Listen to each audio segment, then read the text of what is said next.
Assalamualaikum warahmatullahi wabarakatuh. Yang terhormat kepada Bapak Ujang Hiarus Soleh MPD selaku dosen pengampu mata kuliah bimbingan konseling PGSD 2, dan yang saya hormati teman-teman sekalian. Kami dari kelompok 4 membuat video untuk memenuhi tugas mata kuliah bimbingan konseling dari Bapak Ujang Hiarus Soleh. Materi yang pertama, materi layanan dasar. Layanan dasar merupakan layanan yang diberikan kepada monseli melalui kegiatan pengalaman terstruktur, baik secara klasikal ataupun kelompok yang dirancang dan dilaksanakan secara sistematis, untuk mengembangkan kemampuan penyesuaian diri yang efektif sesuai dengan tahap dan tugas-tugas perkembangan. Adapun jenis dan teknik layanan pada layanan dasar, yang pertama bimbingan kelas atau bimbingan klasikal. Merupakan layanan bimbingan yang diberikan kepada semua konseli atau peserta didik dalam setting kelas. Layanan dilaksanakan dalam bentuk tatap muka dan terjadwal secara rutin di setiap kelas dalam per minggu. Teknik yang dapat digunakan dalam layanan ini adalah teknik expository, diskusi kelompok, diskusi kelas, teknik permainan simulasi, bermain peran, dan sebagainya. Yang kedua, layanan orientasi. Merupakan layanan yang diberikan kepada individu untuk membantu konseli peserta didik memahami lingkungan baru yang dimasukinya untuk memudahkan dan memperlancar proses adaptasi konseli atau peserta didik dalam lingkungan tersebut. Yang ketiga, layanan informasi. Layanan informasi merupakan layanan yang diberikan kepada konsel atau peserta didik dengan bertujuan untuk membantu individu menerima dan memahami berbagai informasi yang dapat digunakan sebagai bahan pertimbangan dalam pengambilan keputusan. Yang keempat, bimbingan kelompok. Bimbingan kelompok merupakan layanan yang diberikan kepada individu dengan format kelompok yang berjumlah 5-10 orang dengan memanfaatkan dinamika kelompok, bertujuan untuk membantu konseli atau peserta didik agar dapat memahami dirinya dan lingkungannya, dapat mengarahkan diri dan menyesuaikan diri dengan lingkungannya, serta dapat mengembangkan dirinya secara optimal. Yang kelima, aplikasi instrumentasi. Aplikasi instrumentasi merupakan upaya memahami konseli atau peserta didik melalui pengukuran dengan menggunakan alat ukur atau instrumenter, tentu baik instrumenter maupun non-tes. Jenis layanan BK yang kedua adalah layanan responsif. Layanan responsif adalah pemberian bantuan kepada konseli yang menghadapi masalah dan memerlukan pertolongan dengan segera, agar tidak mengalami hambatan dalam proses pencapaian tugas-tugas perkembangannya. Layanan ini bertujuan untuk membantu konseli yang sedang mengalami masalah tertentu menyangkut perkembangan pribadi, sosial, belajar, dan karir. Jenis dan teknis layanan pada pelayanan responsif meliputi 1. Layanan konseling individual dan kelompok.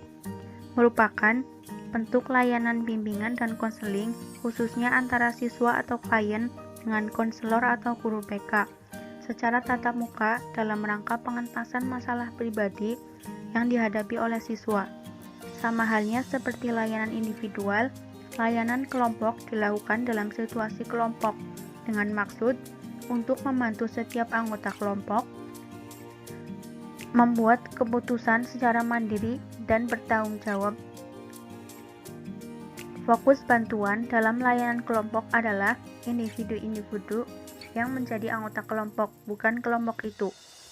Kelompok hanyalah suatu situasi interaksi yang dikembangkan oleh guru BK agar setiap anggota kelompok berinteraksi secara dinamis serta mengembangkan kemampuan sosialisasi, khususnya kemampuan dalam komunikasi.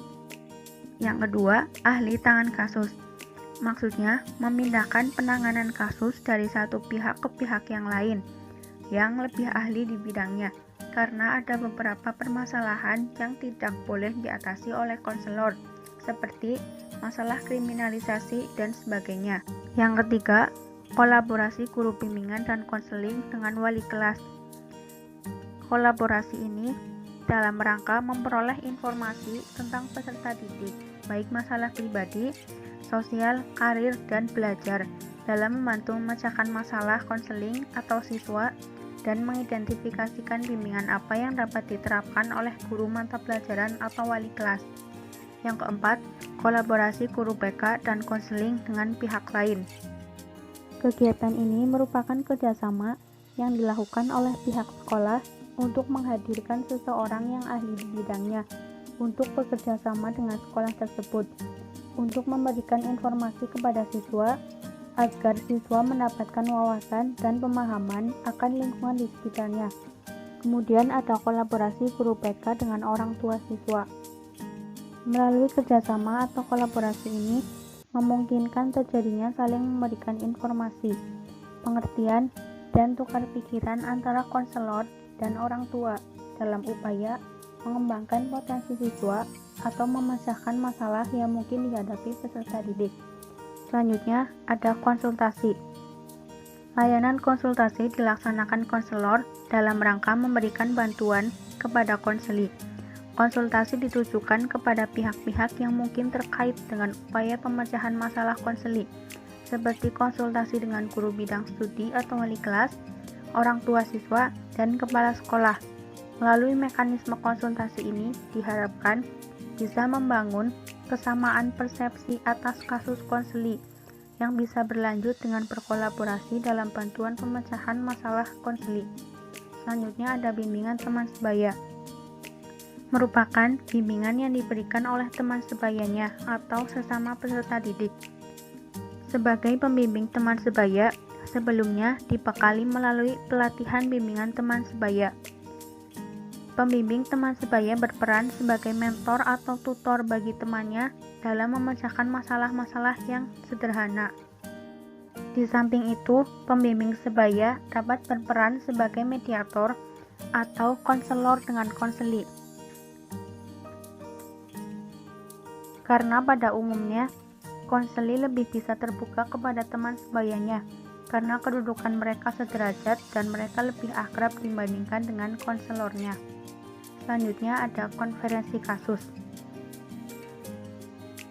Merupakan jenis sekaligus teknik bimbingan dengan mengadakan pertemuan yang melibatkan pihak-pihak tertentu yang terkait untuk membicarakan kasus atau masalah yang sedang dihadapi konseli. Tujuannya untuk mengumpulkan informasi lebih lanjut tentang kasus yang dibicarakan dan selanjutnya dicarikan solusi secara bersama-sama. Yang terakhir ada kunjungan rumah, merupakan kegiatan untuk memperoleh data konseli yang sedang dalam proses pengentasan masalahnya dengan mengadakan kunjungan ke rumah konseli. Melalui kunjungan rumah, konseli dapat mengobservasi secara langsung kondisi lingkungan rumah konseli dan memperoleh data dari orang tua konseli atau orang yang ada di rumah. Aktivitas kunjungan rumah dapat pula dimanfaatkan sebagai upaya berkolaborasi dengan pihak orang tua atau keluarga dalam rangka mengentaskan konseli dari masalahnya. Yang ketiga, layanan peminatan dan perencanaan individual. Layanan peminatan merupakan program kurikuler yang disediakan untuk mengakomodasi pilihan minat, bakat, dan kemampuan peserta didik atau konseli dengan orientasi pemusatan, perluasan, dan pendalaman mata pelajaran dan muatan kejuaraan. Sementara layanan perencanaan individual adalah bantuan kepada peserta didik atau konseli untuk mengembangkan, menganalisis perencanaan karir, studi, pengembangan diri personal dan sosial. Dengan adanya perencanaan individual, peserta didik atau konseli mampu merumuskan dan melakukan aktivitas-aktivitas sistematik yang berkaitan dengan perencanaan masa depan berdasarkan pemahaman tentang kelebihan dan kekurangan dirinya serta pemahaman terhadap peluang dan kesempatan yang tersedia di lingkungannya. Tujuan layanan peminatan dan perencanaan individual antara lain: yang pertama, Peserta didik atau konseli memiliki pemahaman tentang diri dan lingkungannya. Yang kedua, peserta didik atau konseli mampu merumuskan tujuan, perencanaan, atau pengelolaan terhadap perkembangan dirinya yang terkait aspek pribadi, sosial, belajar, maupun karir. Yang ketiga, peserta didik atau konseli dapat melakukan kegiatan berdasarkan pemahaman, tujuan, dan rencana yang telah dirumuskannya. Jenis dan teknik layanan pada pelayanan peminatan dan perencanaan individual. Yang pertama, melakukan pemetaan dan penetapan peminatan peserta didik atau berupa pengumpulan data, analisis data, interpretasi hasil analisis data, dan penetapan peminatan peserta didik. Yang kedua, layanan lintas minat. Yang ketiga, layanan pendalaman minat. Yang keempat, pengembangan dan penyaluran minat. Yang kelima, evaluasi dan tindak lanjut.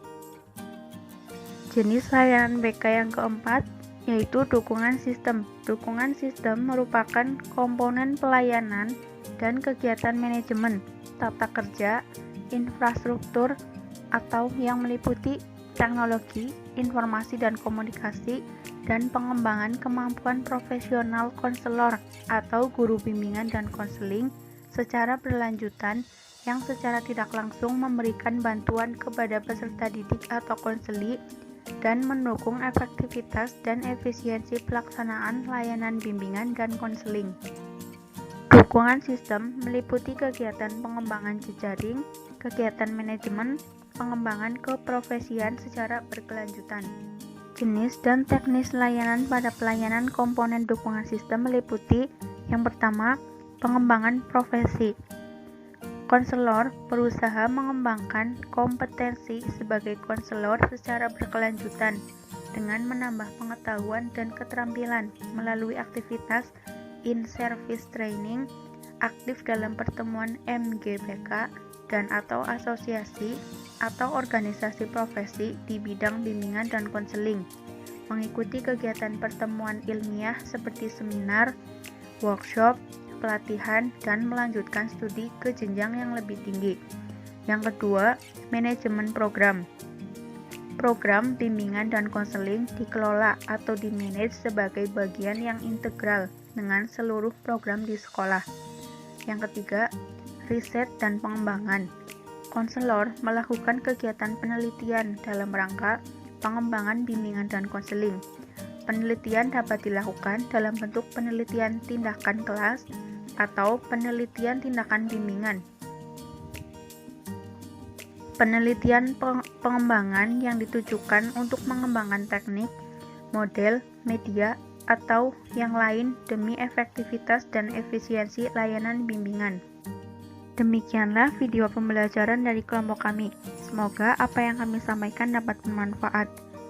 Sekian, terima kasih. Wassalamualaikum warahmatullahi wabarakatuh.